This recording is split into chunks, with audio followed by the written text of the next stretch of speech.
नमस्कार दोस्तों, आज अपन अपनी हिंदी वर्णमाला का पार्ट नंबर 2 लेकर आए हैं व्यंजन का।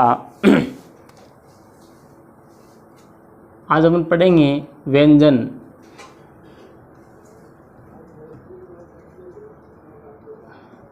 व्यंजन सामान्यतः है व्यंजन का मोटा प्रश्न ये पूछा जाता है कि व्यंजन हिंदी वर्णमाला में व्यंजन कितने होते हैं। तो हिंदी वर्णमाला में व्यंजनों की संख्या होती है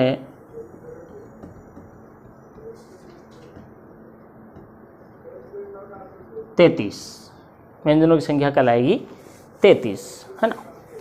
वर्तमान में 2 और जोड़ दिए गए हैं, ड और ढ। तो ये +2 करने के बाद ये 33 नहीं मिलती है तो अपने को क्या हो जाएगी, मिलेगी 35। अब अपने को मानना पड़ेगा 33 या फिर 35। ज़्यादा जो है ऑथेंटिक वो 33 रहेगी, ठीक है।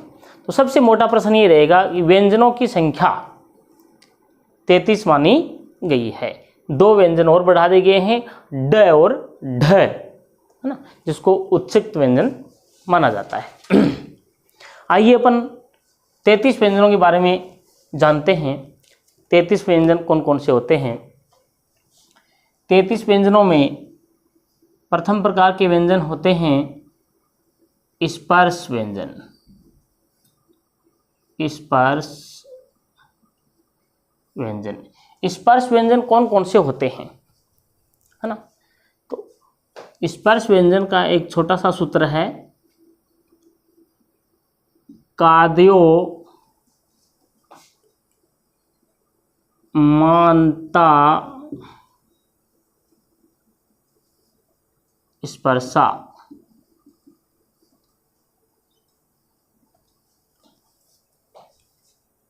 काद्योमांता स्पर्शा यानी आदि में क और मैं है वो अंत में, अर्थात अपन ये कह सकते हैं क से लेकर मैं तक, क से लेकर मैं तक के जो व्यंजन हैं वो क्या कहलाएंगे, स्पर्श व्यंजन कहलाएंगे। दोस्तों मोटा सा प्रश्न यहीं से ही आता है कि निम्न में से कौन सा स्पर्श व्यंजन है या नहीं है। तब अपने को पता लग गया कि स्पर्श व्यंजन कौन कौन से होते हैं। क से लेकर के मैं तक के सारे व्यंजन क्या कहलाएंगे, स्पर्श व्यंजन कहलाएंगे, है ना। तो और क से लेकर के मैं तक के इन वर्णों को, है ना, वर्ग वाले व्यंजन भी कहते हैं, क्योंकि वर्ग होते हैं। 5 ही लाइन ऐसे होती है, 5 लाइन है और 5 प्रत्येक में 5-5 क्या होते हैं, अक्षर होते हैं, इसलिए इसको वर्ग वाले व्यंजन भी कहते हैं। स्पर्श व्यंजनों को और क्या कहते हैं, वर्ग वाले व्यंजन। वर्ग वाले व्यंजन ये होते कौन कौन से हैं। काद्यो यानी क से लेकर के क, ख, ग, घ और अंग,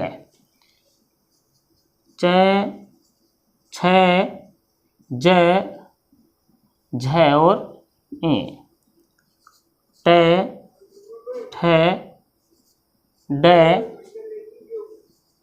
ढ और अण,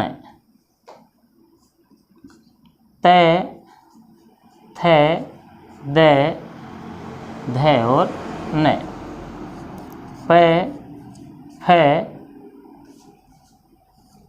ब, भ, मै। ये देखिए 5-5 प्रत्येक में 5 ऐसे हैं और 1 2 3 4 5, इसलिए 5-5 25। ये कुल व्यंजन हैं 25। इनको हम किस में मानेंगे, स्पर्श व्यंजन में मानेंगे। 2 नंबर में आते हैं इसमें स्पर्श व्यंजन के बाद में अंतस्थ व्यंजन।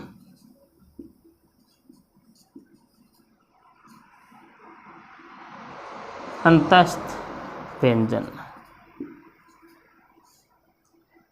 अंतस्थ व्यंजन में ये र लवा वाली लाइन आ जाएगी, ये र ल व, ये चारों अंतस्थ व्यंजन। अब पूछ लिया जाएगा कि निम्न में से कौन सा अंतस्थ व्यंजन है या नहीं है। है तो 3 ये देंगे और 1 इसमें से दे देंगे, है ना। नहीं है पूछेंगे 3 ये 1 इसमें दे देंगे। नहीं है, निम्न में से कौन सा स्पर्श व्यंजन नहीं है, तो 3 इसमें से दे देंगे और 1 इसमें से दे देंगे आपको। तो ये ध्यान रखना है, ये स्पर्श व्यंजन है और ये क्या है, अंतस्थ व्यंजन है। 3 नंबर में आता है ऊष्म व्यंजन। ऊष्म व्यंजन, ऊष्म व्यंजन है वो 4 होते हैं, से और है। इनकी संख्या 4 है, इनकी संख्या 4 है। कुल मिलाकर के 25, 4 4 8 कितने हो गए, 33 व्यंजन इस प्रकार से होते हैं, है ना। ये अंतस्थ व्यंजन है, इनका और भी वर्गीकरण है, वो आगे पढ़ेंगे। अंतस्थ व्यंजन है, इनको अर्धस्वर भी कहते हैं, है ना। और अर्धस्वर के बाद में इनको अलग अलग ये र ल व इनको भी अलग अलग पार्ट में बांटा गया है, वो अपन उच्चारण स्थान के आधार पर पढ़ेंगे, उसमें पढ़ेंगे। अभी सामान्य रूप से इनको 3 भागों में बांटा जाता है। पहला स्पर्श व्यंजन, काद्योमा अंता स्पर्शा, कैसे लेकर के म तक के व्यंजन होते हैं वो स्पर्श होते हैं। अंतस्थ व्यंजन, ये र ल व ये अंतस्थ व्यंजन होते हैं, इनको अर्धस्वर भी कहते हैं। और ऊष्म व्यंजन स है, इनको क्या है, ऊष्म व्यंजन कहा जाता है। अब इनको बोलने में देखो अपन स है, एक साथ ही बोल देते हैं। हल्का सा इनको माइनर अंतर है जो अपन कर नहीं पाते हैं, है ना, बहुत ध्यान से देखना पड़ता है। स का जो उच्चारण स्थान है वो तालु से है, तो मूर्धा को तालु में टच करके इसको बोला जाएगा। जैसे श जैसे सांप की फुकार होती है ना, वैसे फूंक ज्यादा बाहर निकलती है इसके उच्चारण में, श।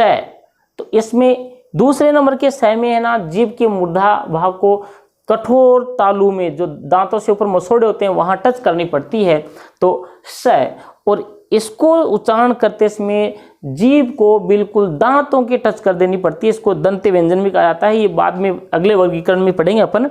इस स को तालु कहेंगे, इसको मूर्धा कहेंगे, इसको दंते कहेंगे, और ये काकल या कंठ में आ जाएगा। इसके 2 भाग हैं, काकल या कंठे, उसको अलग वर्गीकरण आएगा, अपन उसमें पढ़ेंगे। तो इसका उच्चारण करते इसमें आप देखना, जीभ को थोड़ा सा तालु में ले जाना, श और स। इसमें थोड़ी सीटी लगती है, लंबी, ज्यादा हवा फास्ट निकलती है, स और है। इस प्रकार से अपने ये व्यंजन हैं, इनका वर्गीकरण हो जाता है। सामान्य रूप से इस प्रकार से इनको बांटा जा सकता है।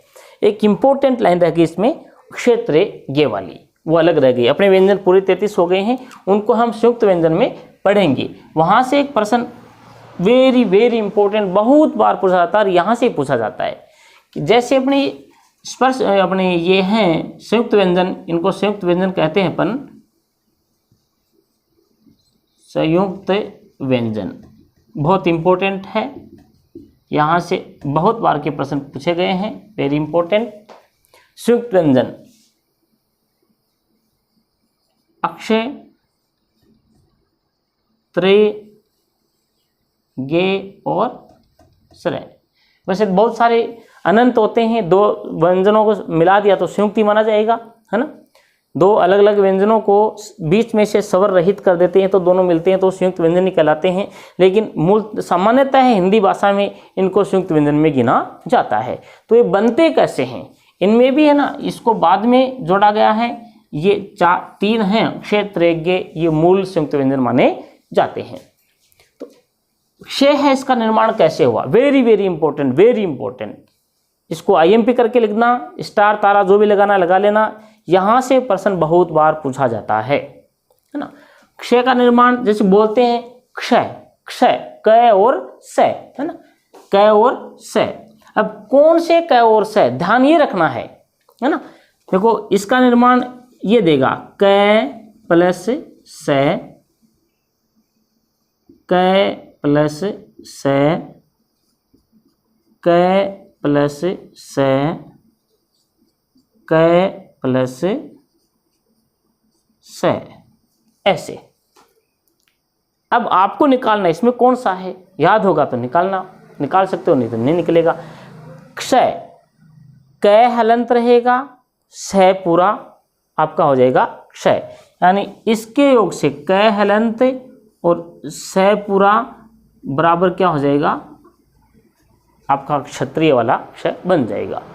इसका एक थोड़ा सा अलग से भी देते हैं कुछ किताब वाले, तो इसको जैसे यूँ भी लिख सकते हैं अपन, क हलंत प्लस स भी हलंत कर दीजिए और ए, अब ए हलंत नहीं होगा, है ना, ये स्वतंत्र होते हैं और ये जो व्यंजन होते हैं ये स्वरों की सहायता से बोले जाते हैं, है ना।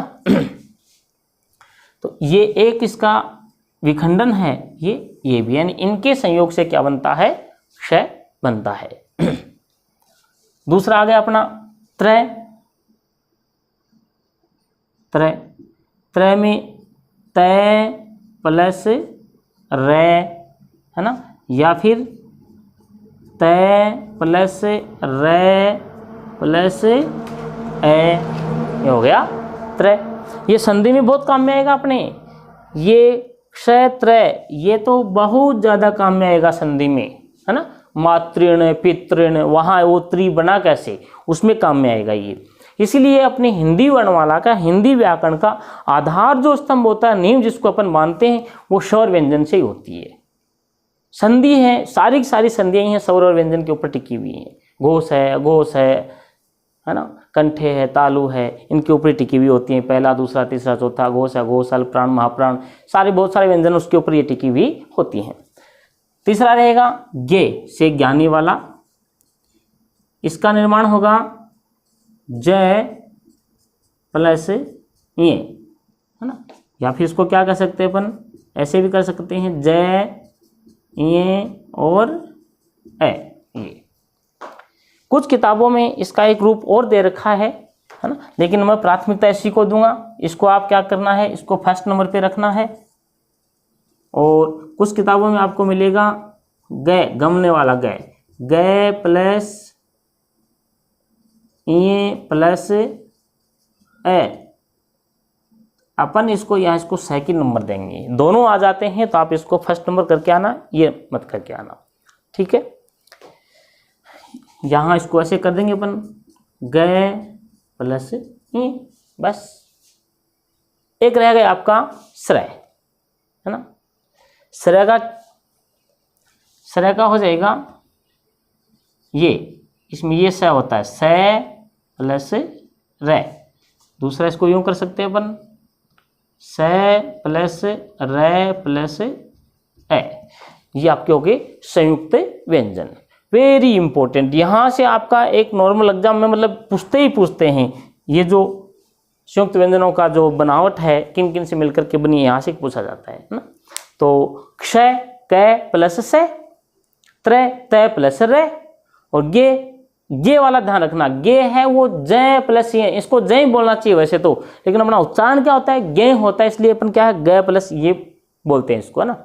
तो बोलते ये हैं लेकिन इसका करना क्या है, जय प्लस से ये करना है, जय प्लस ये और ग प्लस ये, दो प्रकार से इसका होता है। ये आपका हो गया व्यंजन का सामान्य जो वर्गीकरण है वो यही होता है।